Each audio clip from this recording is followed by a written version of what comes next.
America से funding, Hindustan में करो बड़ी प्लानिंग, योगी के आते ही बिखेरने का था प्लान। एनआईए की रिपोर्ट में चौंका देने वाला खुलासा। महाकुंभ में भी विदेशी फंडिंग के आसार, वहां भी मंच के पास पहुंचने का प्लान। एक के बाद एक कई सिंघम आईपीएस योगी ने क्यों उतारे? 7 साल बाद यूपी में ऐसा खुलासा, योगी भी हैरान। संभल हो या फिर कासगंज, विदेशी फंडिंग के तार 7 जिलों में अलर्ट पर एटीएस। आज जो खुलासा होने वाला है वो सुनकर आप सहम जाएंगे।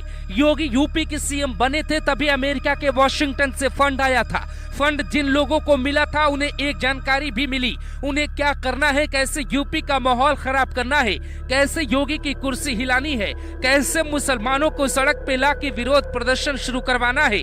एनआईए ने जो दावा किया है उसके हिसाब से यूपी में जो भी घटना हो रही है उसके पीछे विदेशी फंडिंग का हाथ है। बहराइच में जो राम गोपाल मिश्रा को मारा गया, क्या उसमें भी विदेशी फंडिंग थी या नहीं, इसकी जांच हो रही। उधर महाकुंभ में मेला चल रहा है, इधर योगी आदित्यनाथ को किसी बात का खतरा सता रहा है। वो एक से बढ़कर एक आईपीएस अधिकारियों की टीम उतार रहे। सबसे पहले राजेश द्विवेदी को मेला जिले का एसएसपी बनाया गया। कुछ दिन बाद ही अजयपाल शर्मा को अतिरिक्त कमिश्नर बनाया गया और कुछ दिन बाद ही सिंघम आईपीएस वैभव कृष्ण को मेला का डीआईजी बनाकर भेजा गया। एटीएस कमांडो वहां दौड़ लगाने लगे। लखनऊ से पूरा पुलिस विभाग मानो प्रयागराज में शिफ्ट हो गया हो। ये सब क्यों हो रहा है जरा वो भी समझिए। 7 साल पहले का सबूत देखने से पहले संभल का जो सबूत मिला उसे देखिए। संभल के बहाने समूचे हिंदुस्तान को दहलाने की साजिश कैसे रची जा रही थी, इसका खुलासा 40 दिन बाद हो गया है। नालियों के किनारे जो खोखे पड़े हुए मिले उस पे लगा टैग न सिर्फ संभल के एसपी को बल्कि बड़े बड़े अधिकारियों को हिला के रख देता है। लोग ये समझ नहीं पाते हैं कि वो मौलाना कौन है जिसने पाकिस्तान से असलहा मंगवाया, अमेरिका से कारतूस मंगवाए और संभल को सुलगा डाला। इसमें एक EOF 626 एक खोखा मिला है, एक पर F9 तार बना हुआ है, मिस फायर खोखा मिला है। शायद दूसरा राउंड फायर करने से पहले उसका इस्तेमाल किया गया था। एक 12 बोर का व्यास का खोखा है जिसके पेंदे पर लिखा है Winchester made in USA.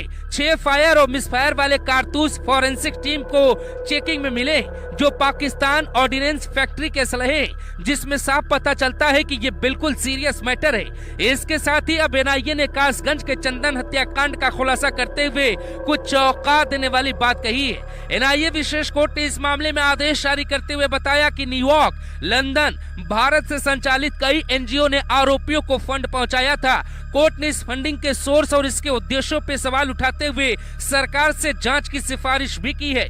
NIA special court के ऑर्डर में देश और विदेश के 7 एनजीओ का नाम सामने आया है।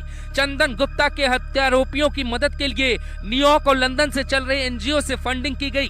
न्यूयॉर्क की alliance for justice and accountability, Washington से संचालित इंडियन अमेरिकन मुस्लिम काउंसिल और लंदन से संचालित साउथ एशिया सॉलिडेरिटी ग्रुप ने फंडिंग की थी। विदेश के साथ साथ भारत से संचालित हो रहे 3 एनजीओ का जिक्र भी है जिन्होंने आरोपियों को फंडिंग की थी। इनमें से मुंबई का एक एनजीओ है जिसका नाम है citizen for justice and peace, New Delhi का एनजीओ है जिसका नाम है पीपुल यूनियन फॉर सिविल और लखनऊ से संचालित रिहाई मंच ने आरोपियों की मदद की। यूपी में कुल 80 मदरसों को पिछले 3 वर्षों में विदेशों से लगभग 100 करोड़ रुपए की फंडिंग प्राप्त हुई है। योगी सरकार ने जांच के लिए एक एसआईटी गठित की थी। जांच में शामिल एक वरिष्ठ अधिकारी का दावा था कि मामलों में पैसा सीधे इन मदरसों का प्रबंधन करने वाली सोसाइटी और गैर सरकारी संगठनों के बैंक खातों में जमा किया जाता है। जैसे चंदन गुप्ता केस में विदेशी फंडिंग के लिए एनजीओ का सहारा लिया गया, ठीक वैसे ही मदरसों के लिए एनजीओ ही ढाल बनाए गए। नेपाल सीमा से लगे जिलों में विदेशी फंडिंग से बने 13,000 अवैध मदरसों को बंद करने की तैयारी की जा रही है। शासन के निर्देश पे एसआईटी ने सूबे के अवैध मदरसों की जांच पूरी कर ली। एसआईटी ने शासन को अपनी रिपोर्ट सौंपी है। इसमें अवैध मदरसों को बंद कराने की सिफारिश की गई है। ये अवैध मदरसे महाराजगंज, श्रावस्ती, बहराइच समेत 7 जिलों में। प्रत्येक सीमावर्ती जिलों में ऐसे मदरसों की संख्या करीब 500 से ज्यादा है।